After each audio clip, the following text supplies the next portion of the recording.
يسعد لي صباحكم حبايبي. حبيت أطلع بفيديو سريع لطيف على موضوع الكحة عند الأطفال وعند الكحة عند الكبار. فباختصار شديد إن وصفتين جميلات سريعات بإذن الله حيفيدوكم. طبعا بخصوص الكحة عند الأطفال في عنا شغلتين ممكن نعملهم. أولهم الطحينية أو الطحينة أو الراشي اللي هو بيحكوه في بلاد المغرب. هذا جدا رائع لكحة الأطفال. طبعا لو زدنا عليه شوية عسل إذا كانوا أكثر من سنة الأطفال أو أقل تقدر تستخدم هذا الطحينية أو زيت السيرج. الموضوع الثاني الموضوع اللي هو نص ليمونة مع ملعقة العسل، طبعا إفكتها رهيب جدا، بتخفف من الكحة بشكل إن شاء الله 90%.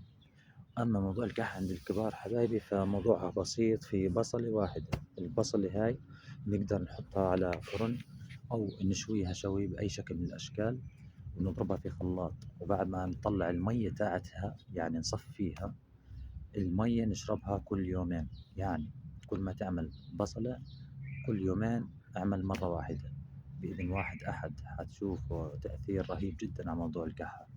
حبيت أعطيكم ملخص سريع جميل عن الكحة. دمتم في رعاية الله، تنسوش اللايك والاشتراك في القناة إذا كانت في الأحمر أو إذا كانت هنا حبايبي.